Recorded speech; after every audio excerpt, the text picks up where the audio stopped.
Kwa majina mimi naitwa Amos. Kwa majina mimi naitwa Amos, mimi ni mkaaji wa Bomet, mwendezaji wa bodaboda. Kwa maoni yangu mimi nasema hivi. Mimi nilichagua wewe William juu ya Gachagua. Na kama wewe umeona Gachagua haikusaidii, bia sisi tumekataa wewe. Poleni, pressure ilikuwa imepanda kidogo lakini imeteremuka. Nilikuwa nauliza kwa uzuri, huyo MP wa Kibwezi West amemaliza kuchimbia watu wa Kibwezi maji. Wakumbavu wengine hawezi kukaa kwa parliament ati wana impeach deputy president elected. Underline the word elected.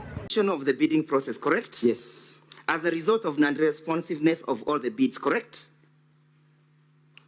As a result of non-responsiveness. Yes, after Global Fund differed with the KEMSA Technical Evaluation Committee. Did the Deputy President have anything to do with that? I would not say. Would you associate that to the Deputy President? I am not competent to talk about that. I am asking, do you associate that process with the Deputy President? I cannot comment on that. You will comment. Do you associate because I don't know. Here we are not in a hospital. We are in a court seeking to save the life of a man you want to be impeached.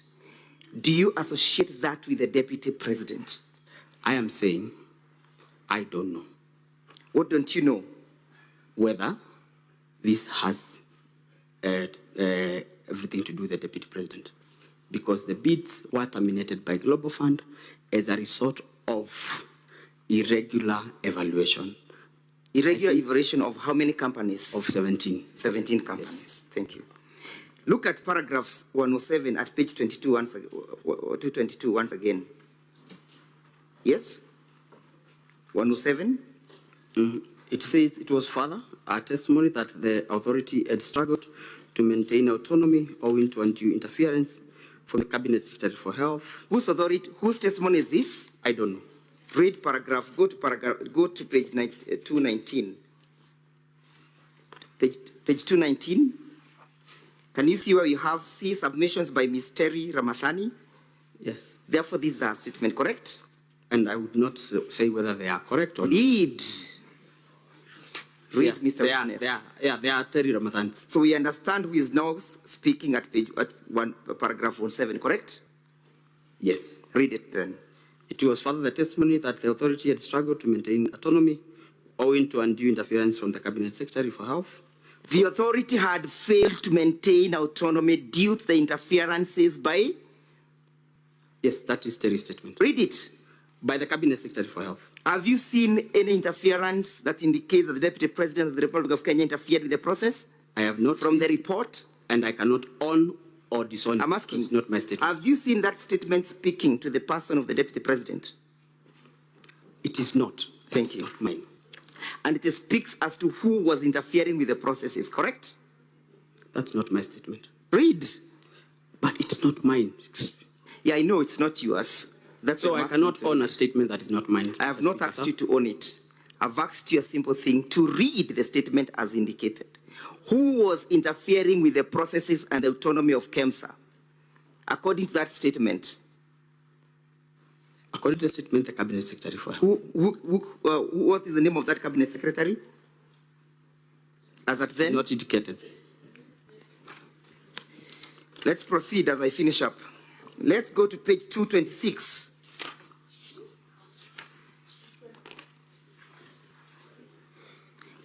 At paragraph 136, what is the Assembly Parliament saying? In the late April, he learned from the Global Fund pre-award. Who learned? I don't know. Look at the submissions at page 225. Myself. Who learned? The acting CEO, which is me. Who was that? Me. What did you learn? I learned in late April that the Global Fund pre-award review report that the Air Alliance tender was to be cancelled on account of inconsistencies in the bid evaluation. Do you still maintain the position that you gave, or you want to? It's exactly what I said. That's exactly what you say. Yes. And therefore that does not link or has no nexus with the Deputy President whatsoever, correct? I think you are wrong. What did you say? You are not right on that one. Read, what does the statement say? What did you say? What did you say in Parliament? It says the Global Fund pre-award review that airline tender was to be cancelled on account of inconsistencies in the evaluation. It is the inconsistencies in evaluation that recommended an award to a bidder that had not paginated documents, which was a mandatory requirement. I have not asked you that question that you are attempting to answer. I have just simply asked you to read what you stated before Parliament. Then a question will follow. And you read in verbatim. I have read?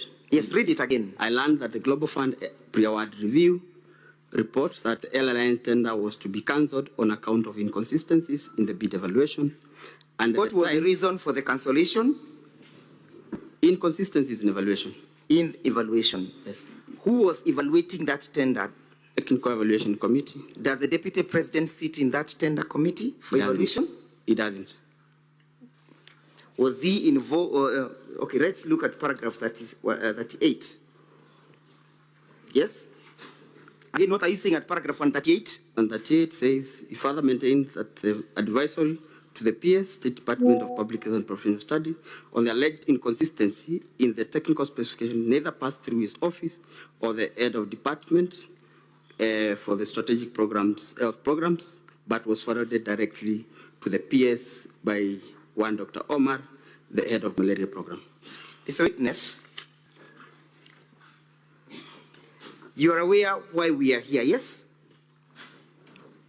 Yes, I am. Do you understand the charge in respect to this matter that the Deputy President is facing? I am here to... Do you understand? I understand. You understand that you allege that you are intimidated and bullied by the Deputy President, correct? Yes, I understand.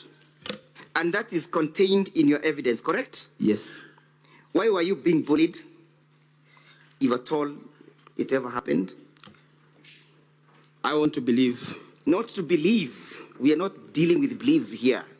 Okay. We are dealing with the facts. I was bullied to submit bid document for Shobika. When was the tender cancelled? In late April. In late April. As at that time, had you joined KEMSA? I had not. You had not joined. When were you purportedly called by the Deputy President? In August. In August. At that time, was the tender alive or it had been cancelled? Yeah. At that time, was the tender alive or it had been cancelled? What happens upon the cancellation of a tender to bidders who had submitted their documents? Bid books are returned. Bid books are returned. As a routine process. As a routine process. Allow me to address this House on the defined standard for impeachment of the Deputy President. In a comparable decision by the Supreme Court of Kenya, the case of Honorable Mike Mbuvi Sonko versus the Clark County Assembly of Nairobi and others, the Supreme Court observed as follows, and I quote, "It must, however, be stressed for the avoidance of doubt that the power of impeachment, removal, or recall is not one expected to be in constant or frequent exercise. It is only in the face of credible evidence of extraordinary wrongdoing that the conduct of a state officer will be investigated, and even then, only upon sufficient proof of the allegations that the impeachment, removal, or recall would be warranted." Two questions we pose must constantly linger in your minds, distinguished senators, as you undertake the assignment now before you. Question number one, we beseech you to bear in mind the question, is there credible evidence of extraordinary wrongdoing on the part of His Excellency Honorable Rigathi Gachagua before you? Number two, is there sufficient proof of the allegations leveled against His Excellency Rigathi Gachagua? Let us be empathetic. Let's stop there. Let us. He's calling for empathy towards Wanainji. Is that correct? Yes, indeed. Do you find anything offensive in that call? It is the forum where he's saying it. Do you have anything wrong with that call for empathy? I have a problem with the forum where... No, you're answering your own question. I'm asking whether you have a problem with the call for empathy. My allegation is that he had forum... I've asked whether you have a problem with his call for empathy. Please answer my question. He would have said as much in cabinet. Please answer my question. Do you have a problem with a call for empathy? I have no problem with the call for empathy other than... Let me move to the next question. Do you have a problem with a deputy president calling for empathy in public? I have no problem other than the forum. What forum was that, by the way? This appears to be a press conference.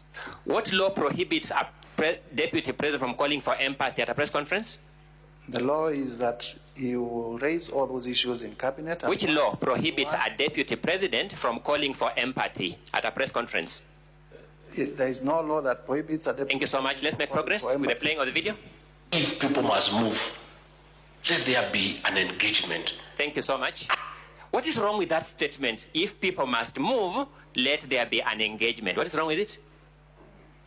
There is nothing wrong with having engagement. Thank you. You are a lawyer, you said? Yes. You know the principle of public participation? Indeed. It's actually what the deputy president is addressing. The deputy president is saying, let's have an engagement. That is consistent with the constitutional principle of public participation. True or not true?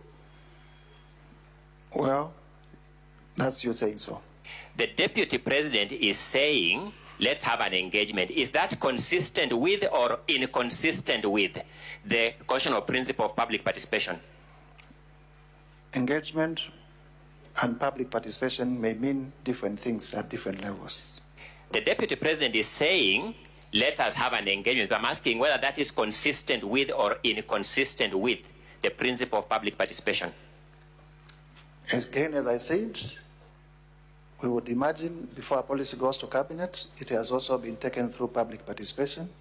Did you engage in public participation? And if you sit in cabinet, you raise objections to that policy, and if your objections are upheld, the policy falls. Which part of this statement by the deputy president? If your objections, sorry, I'm not asking the question. Yes. Which part of this statement calling for empathy violates a policy decision of cabinet?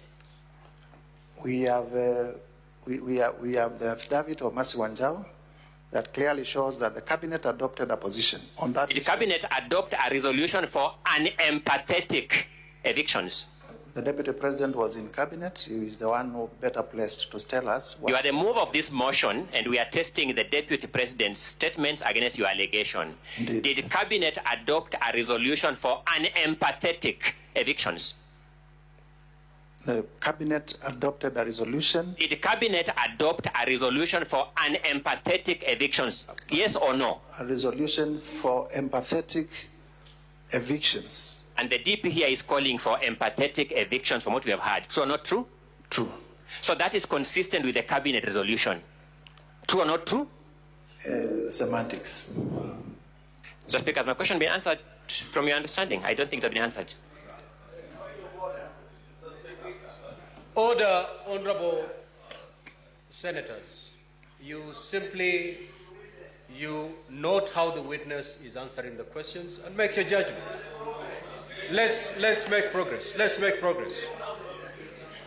If a witness is evading questions. Mr. Mutisa, I want to know from Mr. Mutisa, one, is this impeachment motion really and truly your motion?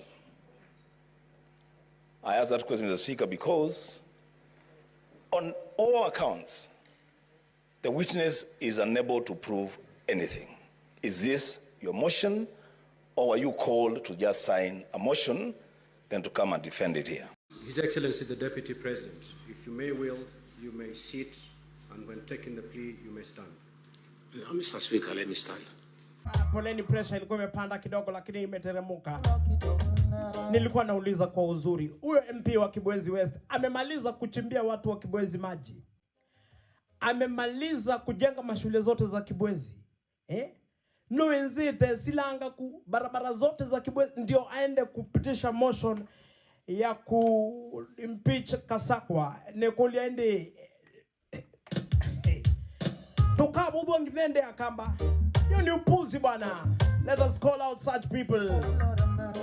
Okay? People there, come on. Akamba tunga metisti. Ando tasu to humanity in our community. Ando maitunu madheni mono. Yes? It's time for change. Na upuzi kama hiyo hatuwezi kubali.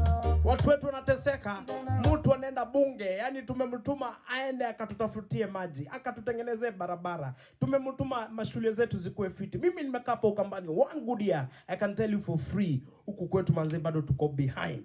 Alafu naona MP wa huku kwetu ndio amesimama bunge, anaenda kupitisha motion, si ya kuchimbia watu wetu maji ama kutuombea barabara, ya kuangusha deputy president. Hiyo ni upuzi. Kuni kutovodhia na kutokedhia hivyo. Senzi.